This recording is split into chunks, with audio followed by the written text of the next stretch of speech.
Gjykata e krimeve të rënda la sot në burg Kelmend Balilin, i cili u dorëzua në polici 2 ditë më parë. Në seancën që zgjati rreth 40 minuta, Balili u shfaqi qetë, ndërsa mbrojtja hodhi poshtë akuzat duke thënë se prokuroria s'ka asnjë provë t'i mbështesë ato. Burg përjetë dha sot gjykata e krimeve të rënda për Fadil Kasemi, që në gusht të 2017 vrau në Tiranë ish bashkëshorten gjyqtaren Fildes Hafizi. Para vendimit, avokati mbrojtës kërkoi të merre parasysh gjendja psikologjike 54 vjeçarit përpara krimit. Një ditë pas vendimit të opozitës, kreu Demokratëve Basha foli për një sezon protestash deri në rrëzimin e qeverisë. Ai tha se në qershor negociatat do të mbeten të mbyllura për Shqipërinë, derisa kryeministër të jetë Edi Rama. Presidenti rus Vladimir Putin bëriti sot në Beograd, ku prit me ndërime të shumta nga krerët më të lartë të shtetit serb. Në fokus të bisedimeve me homologun Aleksandar Vučić pritet të jetë edhe çështja e Kosovës. Kryeministri grek Aleksis Tsipras tekaloi me 151 votat e nevojshme sfidën emocionit vot besimit në parlament pas largimit të grekëve të pavarur. Opozita akuzoi se vota pro qeverisë dhe marrëveshjes së Prespës është në dëm të vendit.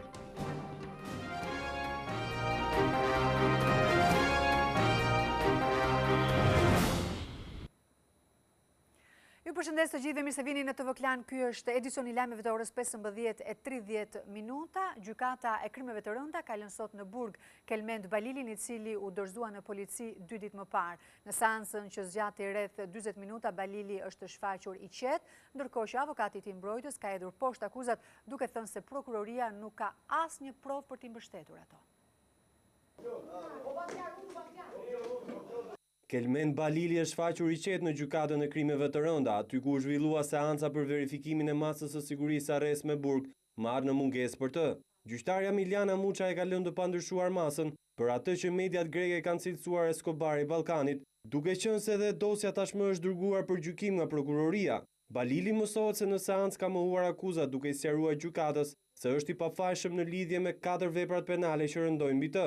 Ndërsa avokatët e tij kanë sqaruar se për episodin të cilin e akuzon prokuroria, klienti i tyre nuk ka lidhje. Përgjimi i kryer nuk fakton se në këtë rast kemi të bëjmë me Kelmend Balilin.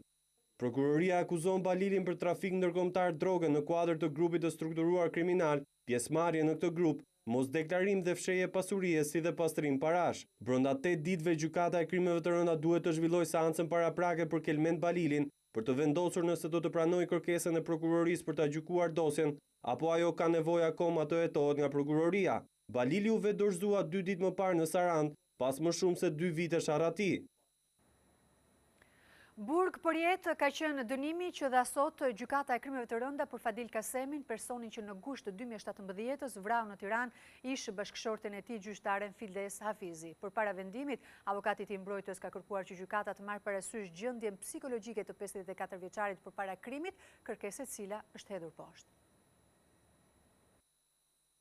Gjykata e krimeve të rënda dënon me burgim të përjetshëm Fadil Kasemin. Ai është shpallur fajtor nga tokat e zeza për vrasjen e ish bashkëshortes së tij, gjyqtares Fildes Hafizi. 54 vjeçari e ka pritur i qetë vendimin, duke mos reaguar gjatë leximit të tij nga tokat e zeza. Sipas gjykatës, Kasemi është gjetur fajtor për akuzat e vrasjes, armbajtjes pa leje dhe rrëmbim personi. Më herët, po në këtë seancë, avokati mbrojtës i Kasemit lexoi konkluzionet e tij. Ai tha se Kasemi e pranonte akuzën e vrasjes dhe armbajtjes, por jo të rrëmbimit personit. Edhe në 2 akuzat e para, sipas mbrojtjes, gjykata duhet të marrë në konsiderat rrethanat kur është kryer vrasja. Avokati tha se ish bashkëshortja e kishte kthyer kundër 2 fëmijët, e kishte tradhtuar dhe ka qenë mosmirnjohëse ndaj bashkëshortit. Në seancat gjyqësore për vrasjen e ndodhur në gusht të 2017-s, fëmijët e çiftit fajsuan babain për divorcin, duke e konsideruar atë të dhunshëm dhe kërkuan dënimin e tij maksimal.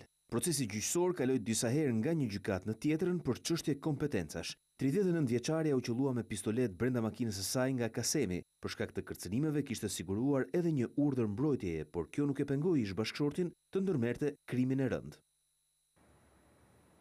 Bankomati i një banke të një niveli të dytë shumë pranë komisariatit të policisë në Vlorë është dëmtuar gjatë natës me mjete të forta nga persona ende të pa identifikuar, të cilët tentuan ta grabisin atë. Megjithatë, policia tha se autorët nuk arritën dot që të merrnin paratë.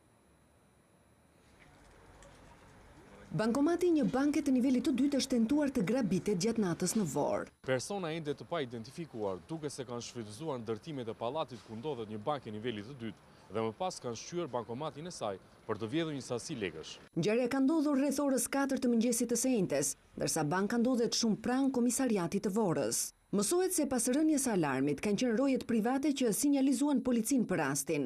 Burime nga policia bëjnë me dije se kanë qenë 4 persona që në bashkëpunim me njëri tjetrin kanë tentuar të kryen grabitjen. Policia e Tiranës njoftoi zyrtarisht se autorët nuk kanë mundur të marrin paratë e bankomatit. Nga ana tjetër mësohet se në bankomatin e shkatëruar plotësisht gjendeshin vetëm 15.000 lekë, por edhe ato nuk janë marrë. Sa kaq grupi hetimor që ka mbërritur në vendngjarje ka sekuestruar kamerat e sigurisë për të bërë të mundur identifikimin e autorëve.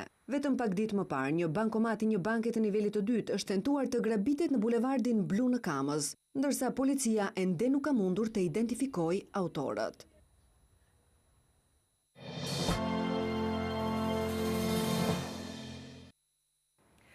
Pas miratimit nga parlamenti mbrëmjen e djeshme, 7 ministrat e rinj të kabinetit Rama dhe zëvendës kryeministri Erion Braçe janë betuar sot para presidentit përpara se të marrin detyrën. Anila Denaj, ministre e financave, Belinda Balluku e infrastrukturës dhe energjetikës, Bledi Çuçi, ministri i bujqësisë, Besa Shahini të arsimi, Eduard Shalci, ministri i sipërmarrjes, Elisa Spiropali për marrëdhëniet me parlamentin dhe Elva Margariti në kryet kulturës nga sot bëhen pjesë e gabinetit qeveritar Rama 2.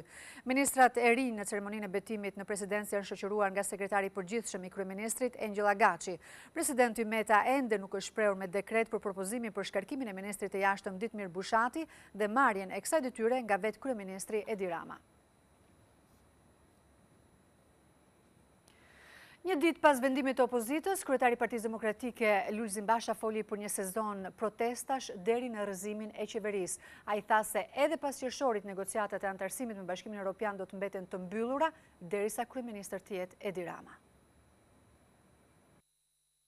Ndonse opozita e bashkuar nuk ka vendosur ende një datë për nisjen e protestave, Lulzim Basha ripërsëriti pas një takimi që zhvilloi me ministrin e jashtëm të Hollandës Stef Blok, se aksioni për largimin e kryeministrit Rama dhe rrëzimin e qeverisë nuk do të ndalet deri në finalizimin e qëllimit. Sezoni protestave që do të nisë, do të jetë një mundësi për t'ja marrë Shqipërinë oligarkëve dhe për t'ja kthyer aty qytetarëve, sikundër bëhet gati të parashtrojë një zgjedhje politike për cilën do të kemi një vendimarrje konkrete në Këshillin Kombëtar të Partisë Demokratike. Të drejtë cilësoi edhe skepticizmin e Holandës në lidhje me vendimin e qershorit për hapjen e negociatave, duke bërë përgjegjëse qeverinë për mos përmbushjen e kritereve të vendosura nga Brukseli. Shqipëria po zhytet në një krizë të thellë politike. Ka ardhur koha që këto të vërteta të mos fshihen apo të sheqerosen, sepse përndryshe asgjë të re nuk do të kemi nga fronti perëndimit. Dyert e Europës do të vazhdojnë të mbeten të mbyllura, negociatat do të vazhdojnë të hapen për vende të tjera, por jo për Shqipërinë. Një ndër kushtet që Shqipëria do duhet të përmbush për çeljen e dritës jeshile në muajin qershor është edhe reforma zgjedhore, për të cilën ndërkombëtarët ditët e fundit kanë rritur presionin ndaj klasës politike. U i kërkojnë palëve të votojnë sa më parë ndryshimet në kodin zgjedhor. Pak ditë më parë, 2 ambasadorët, ai i BE-s dhe OSBE-s, pas takimeve që zhvilluan me kreun e opozitës dhe përfaqësues të majorancës, u shprehën se ndonse vetëm 5 muaj larg zgjedhjeve, ka ende kohë për të miratuar reformën elektorale. Ministri i jashtëm i Holandës konfirmoi sot në Tiranë se Shqipëria ka bërë një progres të dukshëm sa i përket reformave, por sipas tij Holanda do të marrë një vendim për votën e antarësimit të Shqipërisë në Bashkimin Evropian vetëm pas një raporti të hartuar nga Komisioni Evropian. Ndërkohë ministri i jashtëm në detyrë Ditmir Bushati tha se Shqipëria nuk kërkon më shumë nga çfarë meriton. Holanda, një nga vendet më skeptike sa i takon hapjes së negociatave të antarësimit për Shqipërinë, ende nuk e ka një qëndrim të prerë për votën që do të mbajë për vendin tonë në Këshillin Evropian në qershor. Ministri i jashtëm Stef Blok, pas takimit me homologun e tij në detyrë Ditmir Bushati, thotë se vendimi do të merret bazuar në raportin e progresit të Komisionit Evropian. Vlerësimi ynë do të mbështetet gjithmonë në progresin e dukshëm që duhet të jetë i qëndrueshëm në kohë, do të jetë bindës dhe na duhet të shohim këtë proces përpara se të merren hapa të tjerë. Nga ana tjetër, Bushati përsërit se Shqipëria nuk kërkon të favorizohet në këtë proces, por të vlerësohet për sa është bërë. Unë jam shpresë plot që vendet anëtare mbi bazën e logjikës vendimit qershorit do të japin dritën e gjelbër nisjes bisedimeve për antarësim. Në atë që mund jetë konferenca e tij e fundit si ministër i jashtëm, nëse presidenti nuk do të refuzojë sërish të dekretojë shkarkimin e tij dhe emërimin e kryeministrit edhe në drejtim të këtij dikasteri, Bushati pranon se gabimet nuk kanë munguar. Për analizën e bilancit punës së tij 5 vjeçare si kreu i diplomacisë, duket se do ta nisë vetëm pasi të jetë thjesht deputet i Partisë Socialiste. Periudha e reflektimit ende s'ka filluar, të garantoj që do të jetë i plot. Kreu i Aluiznit, Artan Lame, është përgjigjur sot vendimit të presidentit të Republikës së Zotit Ilir Meta, i cili riktheu për rishqyrtim ligjin për kadastrën. Ai tha se ky vendim vetëm sa do të vonojë qytetarët. Por si t'ja u shpjegojmë hallin e presidentit 60.000 familjeve që presin të mbyllin legalizimet. Si do t'ja u shpjegojmë këtë hall 220.000 fermerëve që presin të regjistrojnë tokën. Kjo ishte pyetja që nismëtari i ligjit për kadastrën Artan Lame i drejtoi presidentit Ilir Meta 2 ditë pas kthimit të ligjit për kadastrën për rishqyrtim në kuvend. Ai e cilësoi këtë veprim si një vonesë për qytetarët shqiptar, të cilët vazhdojnë të presin zgjidhjen e çështjes së pronave prej çerek shekulli, ndërsa nuk harroi të ironizojë edhe akuzat e bëra se regjistri pronës shkon në varësi të kryeministrit. Unë përpoqja personalisht bëj ca verifikime dhe nuk më rezulton që Edi Rama ka ndërruar ta çojnë surrel regjistrin e pronave. Lame tha se mazhoranca do të rrëzojë dekretin e presidentit, ndërsa i premtoi Metës se ditën që Agjencia e Kadastrës do të nisë punën, do të lëshojë certifikatën e pronësisë për presidencën. Garantoj zotin president se një ditë pas fillimit nga puna e Agjencisë së re të Kadastrës, punonjësit e saj do paraqiten gjithë respekt në derën e presidencës Republikës në Tiranë dhe në portën e Mauzoleut të Skënderbeut në Lezhë për të filluar procedurat e lëshimit të certifikatës së pronësisë për to.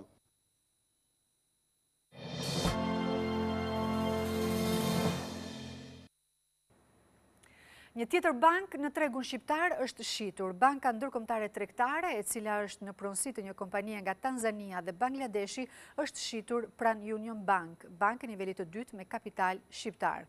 Autoriteti i konkurrencës ka miratuar kalimin e pronësisë, ndërsa ende nuk është publikuar vlera e transaksionit. Banka ndërkombëtare tregtare, themeluar në vitin 1997 në prag të krizës së vendit prej firmave piramidale, ka qenë prej vitesh në shitje. Tashmë ajo i kalon Union Bank, e cila renditet e 8 vendin tonë sa i përket përqindjes që ka në treg. Union Bank ka një vlerë asetesh prej $500 milion, ndërsa ECB ka $100 milion. Kjo është lëvizja e 4 në tregun bankar në Shqipëri në 2 vitet e fundit.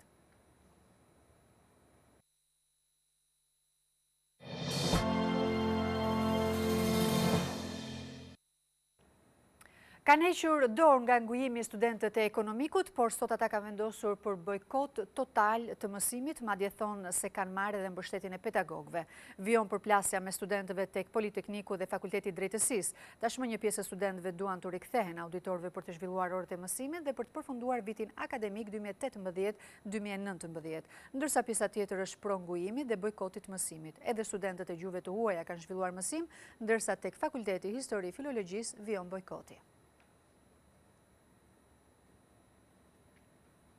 Në qytetin Studentit, ndërkohë Bashkia e Tiranës vijon punën me rikonstruksionin e godinave. Kryetari i Bashkisë Rion Velia u bën thirrje studentëve që të rikthehen nëpër auditor në mënyrë që në verë të jetë mundur punimi dhe të lirohen godinat në mënyrë që ato të rikonstruktohen.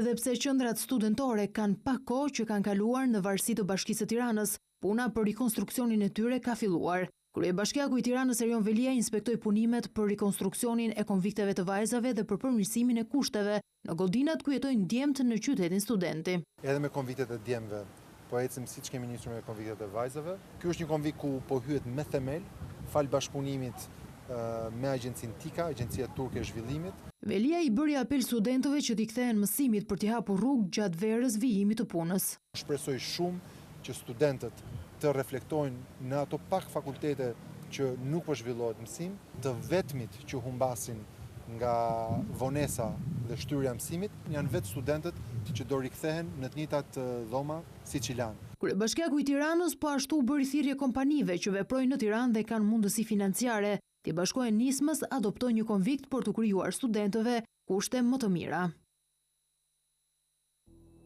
tvklan.al Webi më i klikuar ndër të gjithë televizionet mbar shqiptare. Lajmi i fundit, gjithçka ndodh në vend, rajon dhe botë. I gjeni në kohë reale në tvklan.al. Informohu në lëvizje vetëm me një klikim në celularin tuaj, edhe në aplikacionin tvklan.al. Video dhe lajme për çdo emision, dhe të rejat apo sinopse të serialeve tona, vetëm në tvklan.al.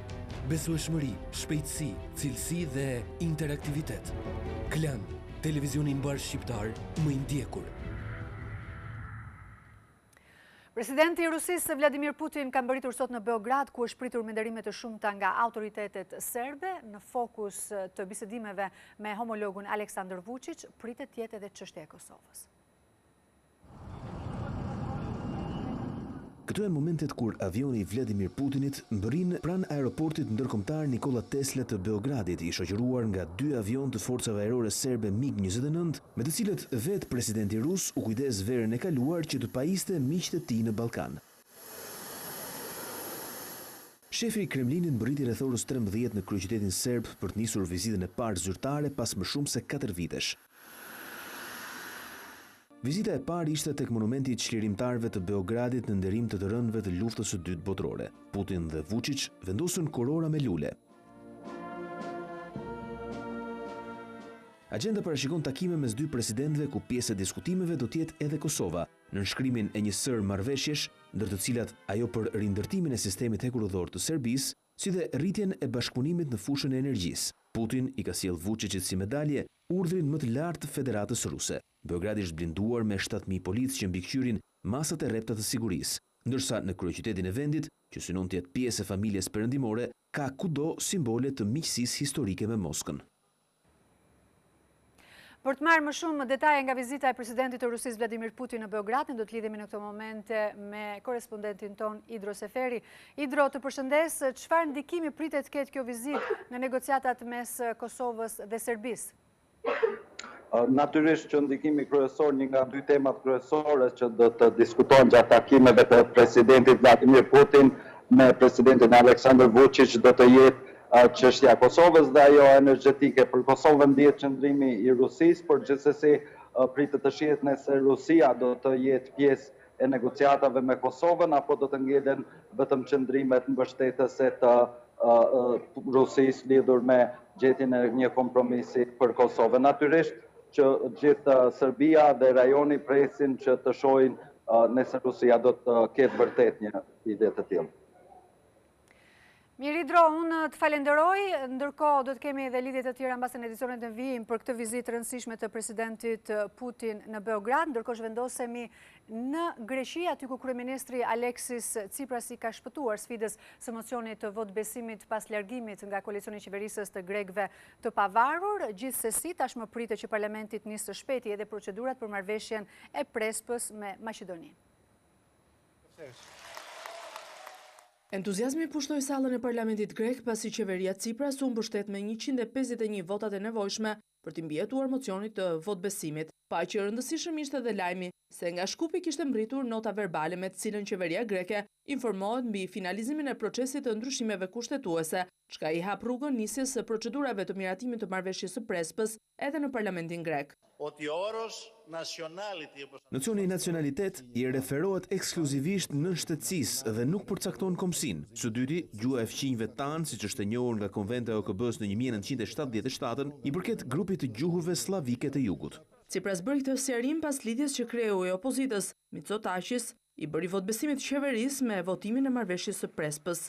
Dua të jem absolutisht i qartë. Kush jep votbesimin qeverisë voton po edhe për marrëveshjen e Prespës, që përbën një lëshim të madh kombëtar. Krahas 151 votave që mori për mocionin e besimit, Tsipras pritet të sigurojë edhe 4 vota tjera parlamentare për miratimin e ndryshimeve kushtetuese. Pasi i mbjetoi mocionit të mosbesimit në parlament, kryeministria e Britanisë së Madhe Theresa May i është futur punës për gjetjen e një marrëveshje të re për Brexit, por nga ana tjetër janë shtuar zërat për një referendum të dytë.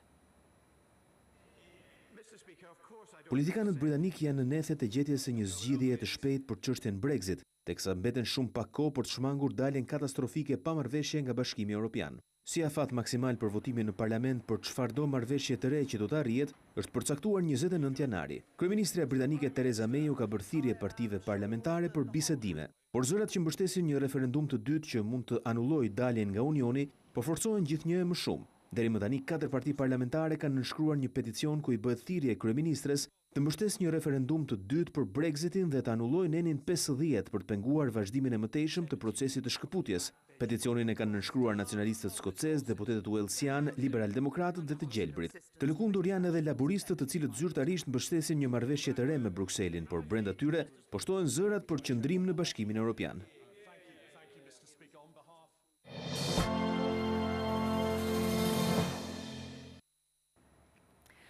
Ermonela Jaho do të rikthehet me Traviatën në operën mbretërore të Londrës. Ftesa për sopranon shqiptare për të risjell Violetën ka tërhequr vëmendjen edhe të mediave perëndimore.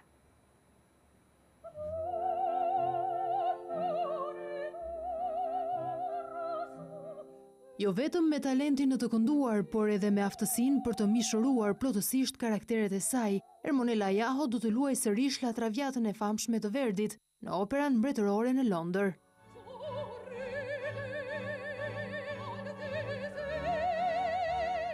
Lajmi është dhënë nga vetë Jaho nëpërmjet një postimi në rrjetin social Facebook, ku shkruan se do të ndiqet live në të gjitha kinemat botërore mbrëmjen e 30 janarit. Ftesa për sopranon shqiptare për të riinterpretuar La Traviatën për të disatën herë ka tërhequr edhe vëmendjen e Financial Times. E përditshmja britanike i konsideron thellësisht prekëse performancat e Jahos në nënveshjen e Violetës. Duke interpretuar në skenë mbi 255 herë për 44 vjeçare në roli i Violetës, është kthyer në personifikimin e saj dhe të karrierës që ka në opera.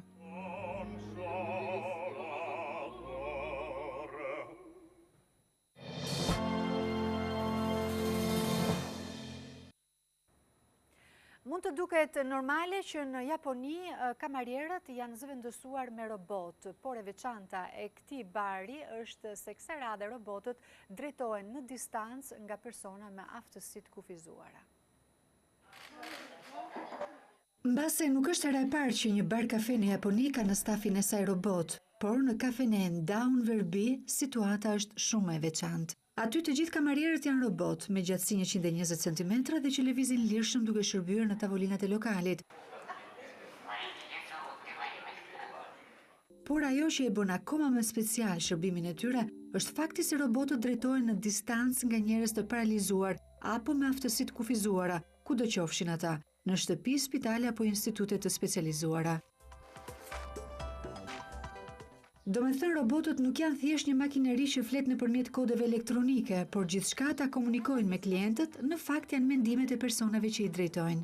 Ky projekt sigurisht ka një qëllim mjaft human në vetvete, të bëjë të ndihen të dobishëm personat që ndihen të përjashtuar nga shoqëria. Motivet e kafshëve do të dominojnë edhe këtë vit tendencat e modës. Nëse mendoni se trendet e 2019 do të jenë kritësisht të ndryshme nga viti që lan pas, gabojeni. Sipas propozimeve të prezantuara në pasarela, shumë nga tendencat e 2018-s nuk do t'i lënë vend koleksioneve të reja, përkundrezi. Në krye të listës qëndrojnë veshjet me motive të kafshëve, ato me thek apo me pend.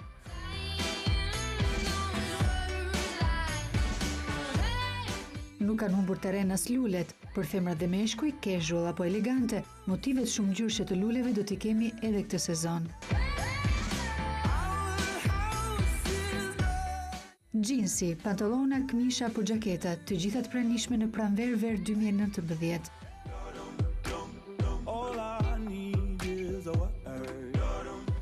Dhe në fund bijuterit, ato të rëndat, si vath apo varse gold dhe argjent do të mbeten ndër më të preferuarat. Dhe këtu kemi mbërritur në fund të këtij edicioni informativ. Faleminderit që na ndoqët.